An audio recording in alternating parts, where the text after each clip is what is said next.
Tapi lagi-lagi saya sangat berhati-hati sekali, tidak semua media massa saya percaya untuk soal terorisme ini. Karena hampir semua kelompok termasuk media juga banyak penyusup dari intelijen. Jadi tidak mudah saya percaya. Di Jogja itu ada namanya Syam Organizer. Itu kelompok untuk menghadirkan ustadz-ustadz dari Jakarta. Rutin itu. Saya selalu, mungkin nggak terbayang ya, saya selalu bertanya berapa honornya. Kenapa? Saya berpikir kalau saya tidak tanya honor, saya dikira adalah kelompok dari itu, karena saya nggak kenal. Tiba-tiba saya ditelepon, kami dari Syam Organizer ingin mengundang Anda ke Jogja, kemana, di berbagai kota. Saya harus ada honor. Kenapa? Itu bukti bahwa saya bukan bagian dari mereka. Bener, sekarang kelompok itu dibabat habis itu. Sampai kantor-kantornya, orang-orangnya ada di dalam penjara sekarang.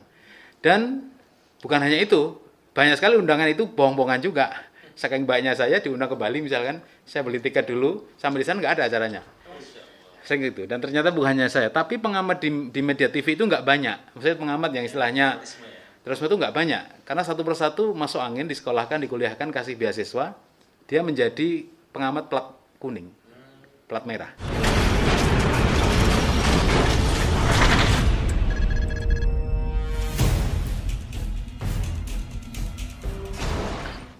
Ya. Oh ya, ini yang ke YouTube-nya Pak. Oh gitu. Ini nggak live, live? Oh live. Wah, Intel di mana-mana kalau lagi. Biar suruh sini aja. Saya biasanya kalau ceramah di masjid di luar kota itu separuh polisi. Di Sukoharjo itu pernah kajian subuh, itu separuh itu berseragam polisi. Lalu saya tanya, tiap 5 waktu atau hari ini saja? Hari ini saja. Coba kalau tiap 5 waktu semua. Tidak gitu. kepala dong bisa orang datang ke masjid jadinya. Hebat juga. Dulu di kampung saya, depan saya itu masih kecil-kecil, saya kecil tahun 75-an. Masih anak-anak ditanya bapak-bapaknya. Saya ditanya mau jadi apa? Saya bilang mau jadi guru karena saya tetangga saya yang jadi guru itu orangnya rapi. Sisirannya kayak antum gitu, rapi banget gitu. Jadi saya tertarik. Maka ketika saya ditanya orang tua saya pengen jadi guru, Ustaz. Tapi di samping kiri saya tanya, aku pengen jadi tentara. Karena lihat tentara tiap pagi di depan rumah itu ada tentara naik sepeda jengki namanya. Gagah sekali itu. Kodenya kayak adirai gitu.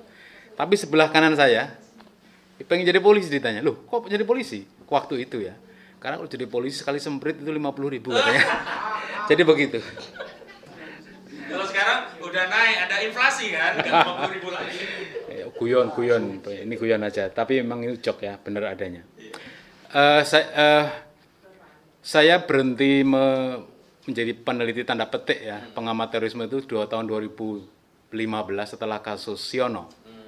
Karena saat itu Muhammadiyah itu mengeluarkan 6.000 menugaskan 6.000 kokam berhadapan dengan 6.000 brimob di Klaten. Jadi akhirnya diputuskanlah supaya massa itu berpecah. Saya ngisi pengajian di masjid mana ini Jogja itu? Jogokarian. Supaya massa separuh dekat Klaten, separuh tetap di pemakaman. Itu waktu yang paling menegangkan bagi saya, dan saya pagi harinya saya berhenti dulu sementara karena serem gitu. Sekarang ikut masuk lagi nih, serem-serem lagi nih. Nggak ada lagi orang. Oh iya. Sekarang ILC ditutup. Kemudian Pak Karni membuka ILC di YouTube.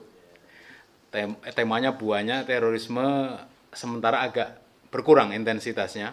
Mungkin sudah pada tobat ini para sutradaranya ini ya. Sedikit sekali. Tetapi memang betul tadi catatan hampir saya dengar dari semua yang senior-senior, hampir semua peristiwa terorisme itu janggal.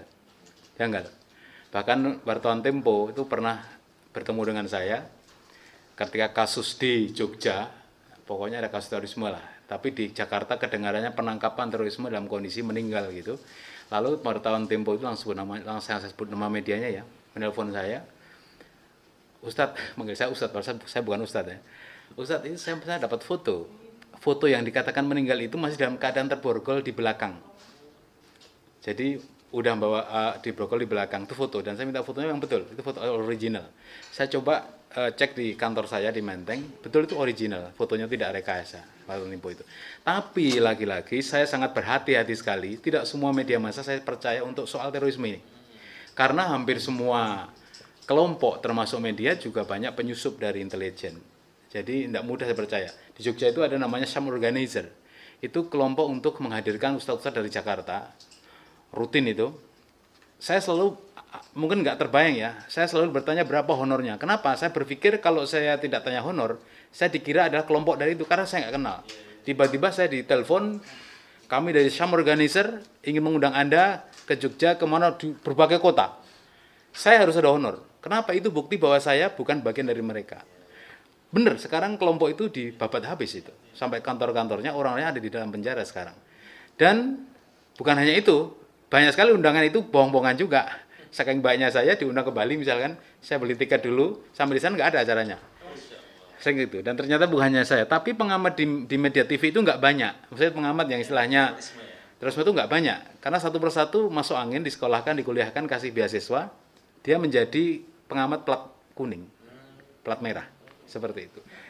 Tahun 2000 saya keluar dari sebuah media besar nasional, pimpinan mantan seorang menteri, dia pemilik podcast domain yang sangat terkenal, DI Ways. Jadi dulu adik kelas saya datang ke Jakarta, datang ke kantor saya. Kebetulan saya sekantor dengan Ketua Umum PP Muhammadiyah periode lampau ya. Datang dia, apa coba? Minta pekerjaan. Dia bilang supaya saya tuh dipecat dari kantor kita karena membuat berita palsu, gitu kan. Nanti jadi Google ada itu. Ke Jakarta nyari pekerjaan. Saya belum sempat memberi pekerjaan dia. Dia tiba-tiba sudah tahu-tahu sudah sekolah S2 di UI jurusan intelijen strategi. Udah di situ. Tahu-tahu sudah menjadi dosen atau pengajar di sebuah badan intelijen sebuah matra. Hebat sekali orang ini. Pada awalnya dia kritis sekali ya, tapi kemudian ternyata sekarang sudah menjadi pengajar di plat kuning. Plat merah, plat kuning ya, saya lupa namanya.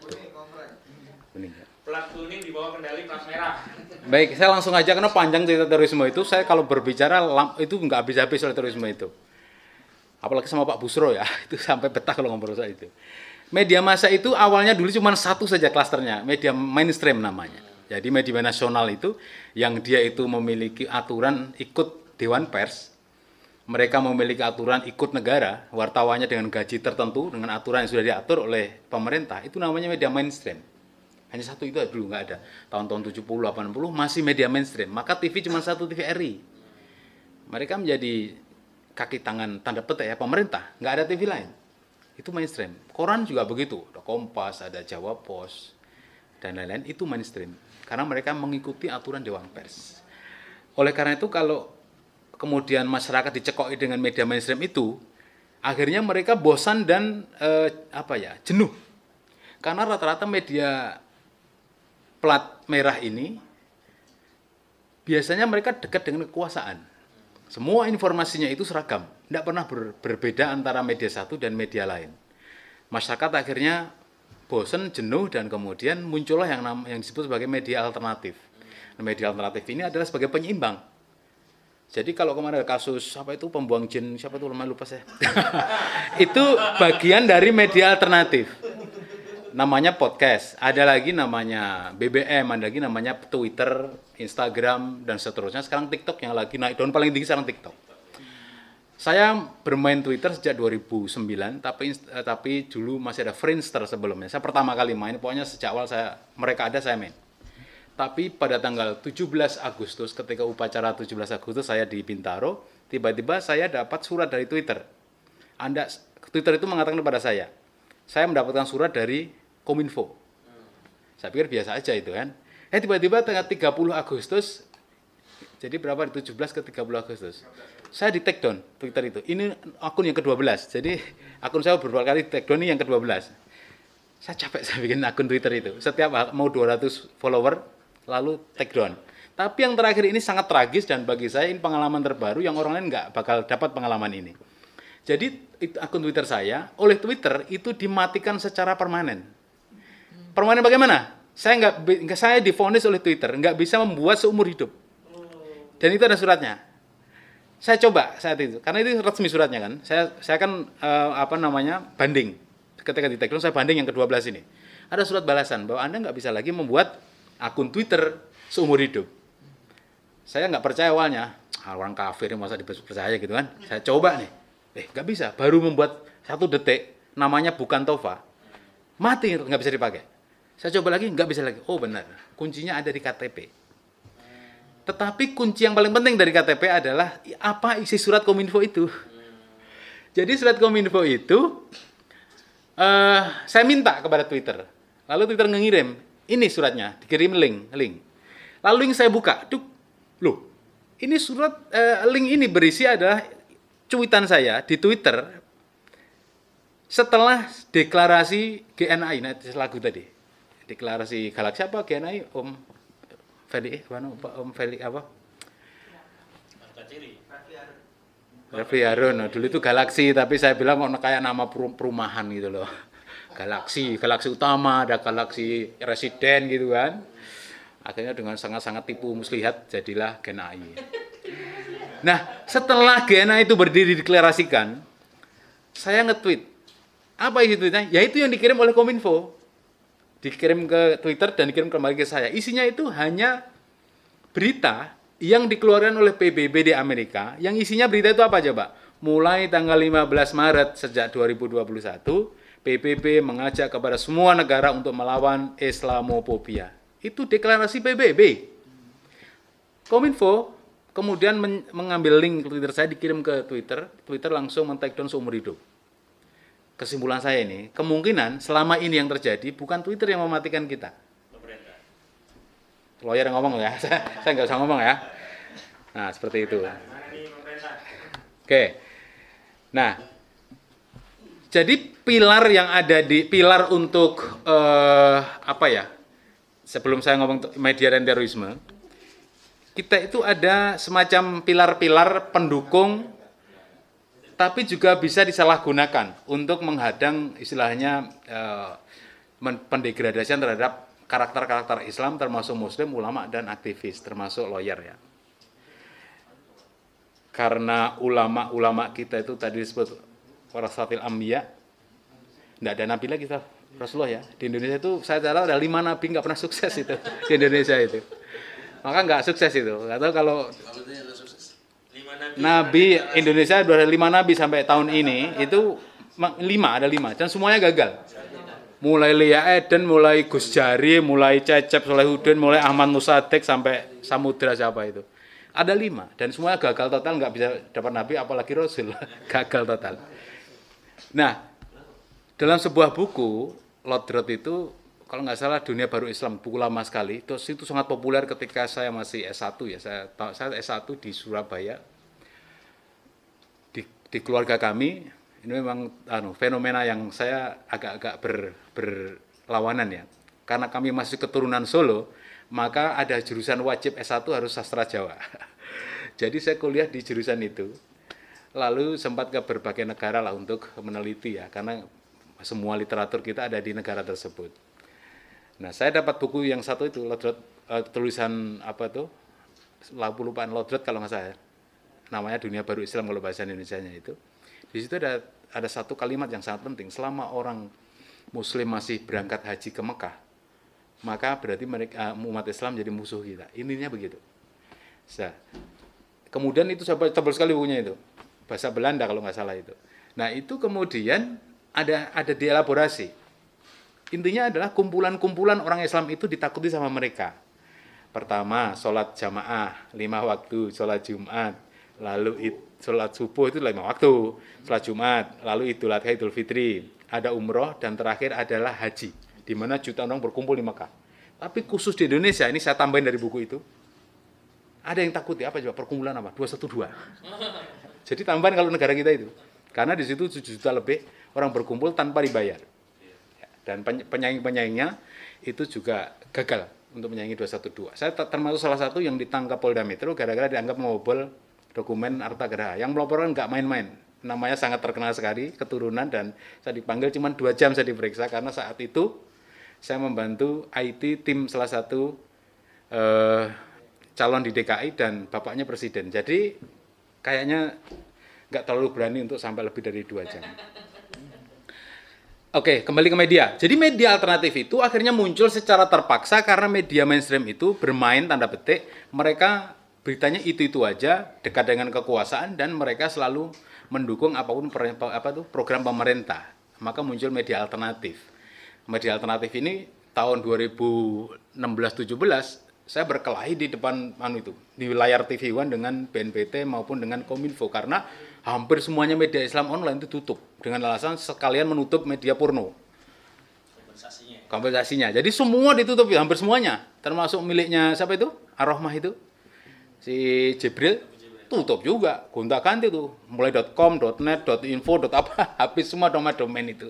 Semua ditutup. Nah, di Kominfo itu ada dua kelompok yang mereka sengaja bikin namanya whitelist sama blacklist. Whitelist ini adalah semacam menyetujui bahwa ini website, domain, atau media itu positif. Maka namanya whitelist, putih. Tapi ada kelompok satu lagi untuk mengoreksi mereka namanya blacklist. Dia bisa memblacklist, bisa tentang bahwa itu nggak bagus, bisa dicabut, bisa dicoret, seperti itu. Saya tahu, hampir 1 tahun ikut di dalamnya itu, dan cuma ingin tahu saja, ternyata seperti itu pekerjaan pemerintah kita waktu itu ya. Nah, maka di media itu ada istilah apa coba? Cacing menjadi naga, naga menjadi cacing. Ini menjawab pertanyaan tadi, kenapa kok berita-berita Ustadz Farid kok nggak menggema, sedangkan berita Sambo menggema. Lalu beberapa peristiwa korupsi nggak menggema, tapi kalau berita esek-esek yang dilakukan oleh oknum Muslim menggema. Maka di situ ada istilah jargon namanya cacing jadi naga, naga dari cacing. Kalau peristiwanya kecil namanya peristiwa cacing, mau dijadikan naga atau tidak? Dengan tujuan apa? Menutupi yang lain nanti. Jadi berita kecil jadi gede. Ini siapa kalau dijadikan naga? Yaitu kalau peristiwa ini merugikan kelompok Muslim, kepentingan kelompok circle Muslim, maka ini akan dijadikan naga. Sebaliknya, kalau ada peristiwa, meskipun besar, kalau itu merugikan Islam, menguntungkan Islam, kelompok circle dikecilkan jadi cacing. Jadi ada cacing dari naga, naga dari cacing.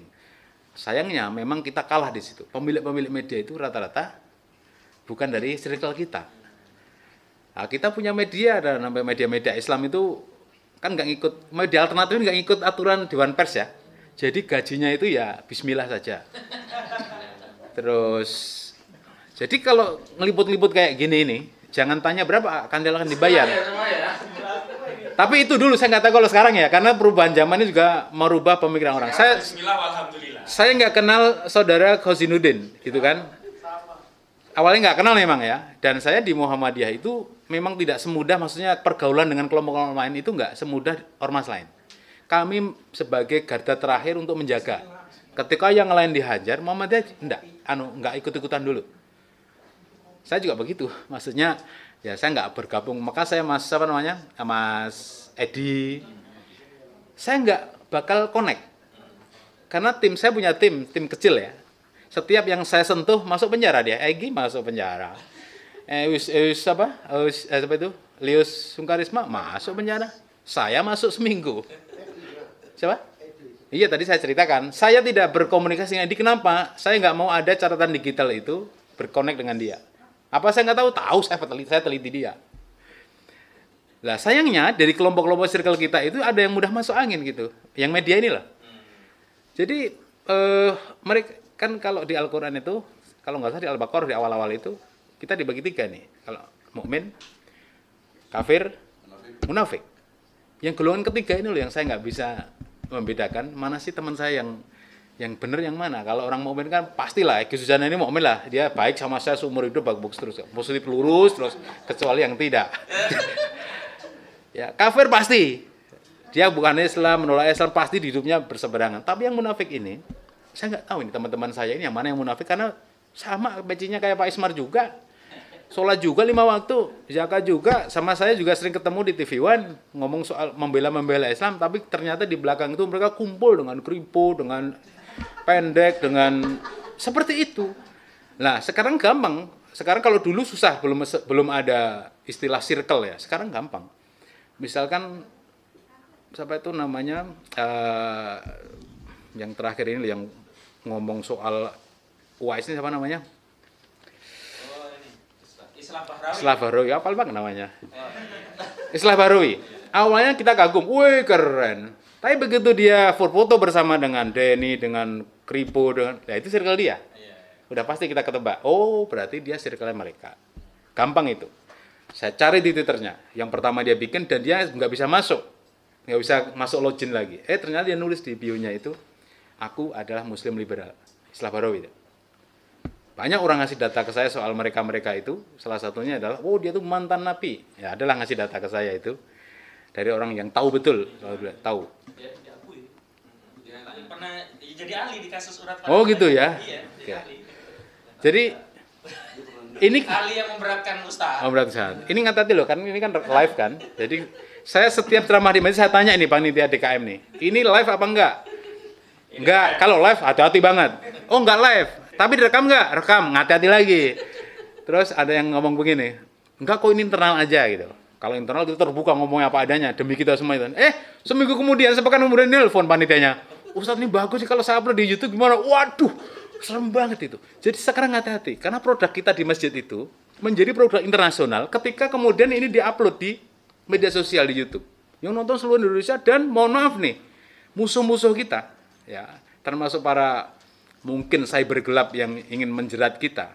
Ya, mereka punya terapan politik ya, politik. Jadi politik penjebaan, mereka akan meliti suara-suara kita di media sosial.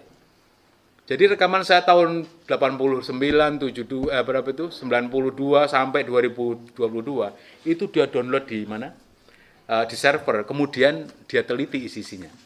Yang kira-kira mana yang melanggar ITE. Makanya karena kita nggak ngerti, saya juga nggak ngerti mana yang munafik, mana yang enggak. Islamofobia itu terkait dengan terorisme, karena akar-akarnya dari sana Islamofobia itu, maka apa istilahnya, penyusup-penyusup ini nggak bisa kita ketahui dengan jelas, karena mereka bekerja dengan dibayar atau dikendalikan oleh kelompok-kelompok. Saya selalu bilang terorisme itu ada karena ada sutradara, ada pendana, ada pelatih, ada operatornya. Tanpa itu nggak akan jalan. Dan mereka ada anggaran ya. Kalau nggak ada anggaran, mana mungkin mereka bisa membuat bom, kemudian tiba-tiba ngebom kemarin. Apalagi kemudian bagaimana sutradara itu merekayasa bom, suami, istri, anak meledak dalam waktu bersamaan di Surabaya. Tidak mungkin mereka bisa mengatur sendiri kan? Tidak mungkin. Bagaimana bisa bersamaan? Dan saya ikut menjadi tim TPF di sana. Saya sebenarnya tahu masalahnya, tapi saya keluarkan karena itu menyangkut rasa sangat besar sekali. Nah, saya nggak kaget ketika kemudian orang-orang seperti circle tadi itu orang Islam tapi benci Islam. Awalnya itu hanya orang kafir benci Islam. Tapi karena banyak orang-orang yang bekerja untuk mencari duit demi dapur dan lain sebagainya, maka mereka meskipun Muslim, mereka benci dengan Muslim, termasuk dengan ulama. Dan media massa ini menjadi kuncinya. Kenapa? Dewan Pers itu sudah mengeluarkan aturan-aturan bagaimana media itu harus ikut aturan itu ketika meliput terorisme. Misalkan yang pertama, karena terorisme itu adalah kejadian extraordinary crime ya terhadap kemanusiaan, maka wartawan itu tidak boleh dalam beritanya mengaitkan pekerjaannya atau perbuatannya itu dengan agamanya. Tapi faktanya selalu. Dan itu dengan kemasan-kemasan tertentu, nggak langsung ngomong dia Islam, nggak gitu. Dia pelaku ini rajin sholat. Selalu menggelar pengajian setiap malam Jumat. Mereka itu berkawan dengan Edi Mulyadi. Gitu, kira-kira begitu. Selalu menyebutkan seperti itu. Mereka aktif di jamaah tertentu di pesantren Solo. Maka kemudian muncul yang akhir-akhir ini, ada epicentrum terorisme namanya. Kalau kota, ini sudah diungkapkan di kelompok tertentu ya. Kalau kota, Solo sebagai epicentrum terorisme. Kalau kota, pesantren adalah Ngeruki. Lawyer, Gosinuddin. Jadi sudah dikelompokkan seperti itu. Bangga sekali ya. Maka lawyer itu termasuk salah satu pilar. Selain juga media, penegak hukum itu sendiri, media massa, kemudian juga tentang ekonomi. Kenapa ekonomi? Semua terduga terorisme yang sudah keluar dari penjara, itu ditutup semua kesempatan pekerjanya. Ada salah seorang mantan terorisme, nelpon saya dari Medan. Saya melamar menjadi karyawan ayam penyet. Sepekan kemudian si pemilik ayam penyet datangi oleh oknum. Itu dulu teroris sudah keluar, dipecat dia. Padahal cuman ada lagi kasus terorisme. Istrinya nih ngomong saya, nggak ada yang tahu tuh media bahwa suami saya dipaksa untuk dikuburkan malam itu di sebuah tempat lah, nggak dikasih uang, Kalau dulu Siono kan dikasih ya 100 juta kalau nggak salah. Ini nggak dikasih tapi diatur mulai dari Jakarta sampai di Jawa Timur. Itu diatur supaya nggak ada media tahu dikuburin dan istrinya itu diapa lah, pokoknya sudah nggak hidup lagi lah, sudah mati, kuburin aja. Media nggak ada yang tahu. Lah media massa sampai sekarang untuk kasus siapa namanya ini ya, Ustadz UFO Farid Ogbah dan kawan-kawan bertiga itu, mereka nggak punya lagi etika. Menulis apa coba dari awal? Ya teroris. Nggak ada kata terduga. Padahal di Dewan Pers yang kedua aturannya adalah kalau menulis berita itu tidak boleh dengan langsung, harus dengan permulaan terduga, terperiksa misalkan, tersangka. Jadi nggak boleh teroris. Tapi media itu nggak malu-malu menyatakan bahwa Fuad Ogbah itu adalah teroris. Padahal belum sampai sidang. Yang berbahaya itulah trial by the press memang. Jadi bukan hukuman proses pengadilan di kantor pengadilan, tapi hukuman media massa terhadap mereka yang belum pernah dihukum. Jadi setelah ditangkap, media itu memberitakan dia terus-menerus setiap hari 24 jam tentang pribadi yang bersangkutan. Apakah ada koruptor yang dikulik-kulik sampai anak cucunya sampai istrinya? Ada kalau pelakunya muslim, tokoh besar. Maka ada tokoh partai Islam tertentu yang terkenal di media massa itu dendam dengan KPK itu sampai seumur hidup karena ya partainya, tokohnya ditangkap hanya alasan hewan kaki 4 itu sampai istri sampai anak sampai dunia. Tapi bukan kambing ya Mas, kaki 4. Lebih besar ya? Lebih besar. Nah, seperti itu. Jadi ini memang kasus terorisme itu hanya bagian kecil sebenarnya dari siasat-siasat mereka, kelompok-kelompok yang hantu ini untuk mendegradasi karakter muslim. Dan salah satu yang pilar terbesar itu adalah media massa. Karena dengan media massa mereka bisa menghantam semua kelompok muslim manapun yang mereka inginkan.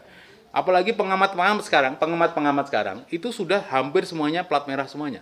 Hasil didikan mereka, hasil pelatihan mereka. Kemudian televisi nggak berani ngundang selain itu. Karena kalau misalkan ya yang diundang A, mereka nggak mau datang kalau A itu datang karena A itu lebih pintar misalkan. Nah, seperti itu. Jadi siasat-siasat ada di mana? Termasuk media. Media massa ini yang paling tinggi pilarnya dalam rangka untuk memuluskan rencana itu. Nah, yang terakhir, salah satu pilar itu kan penegak hukum. Saya sering bertanya di media massa itu, polisi muslim kita di mana? Hakim muslim kita di mana? Jaksa muslim kita ada di mana? Kok jaksa muslim kalau di terorisme ya kayak gitu sama dengan yang tidak muslim, sama aja. Jadi ini, saya ini terakhir saya omongin ya. Saya juga bertanya, lawyer muslim kita yang biasa terkenal di media massa untuk mendampingi terorisme, sekarang pada di mana? Kenapa kalian sekarang muncul? Itu yang lama-lama di mana itu? Mana kita tahu? Saya pengen Anda berkumpul dengan mereka, maksudnya yang mereka cari dong. Kok sekarang pada hilang-hilang kemana gitu kan? Saya beberapa kali jadi saksi ahli di terorisme, ataupun kemarin Roy Suryo sama Pak. Barangkali sudah terbina. Saya nggak tahu. Tapi maksud saya mungkin ini PR bagi kita. Yang hilang-hilang ini tolong Mas Kozinudin dihubungi silaturahim. Kembali yuk kita berkumpul kapan-kapan, berkumpul suatu tempat. Nah, saya itu terakhir lagi menutup. Kalau dia ada alat gitu loh, yang siapa yang canggih teknologi, bikin alat kayak tester gitu loh. Misalkan gini, munafik. Muslim, itu enak itu. Halal, haram. Tapi untuk kita bukan hal haram itu tadi. Munafik. Mukmin, munafik, ya, ketawa jadi kayak gini kayak muslim di tester, munafik ternyata loh, gitu kan. Nah, pengalaman ini terakhir lagi penutup, Pak yang bukan Pak siapa namanya Pak Sambo. Ya, dari Sambo.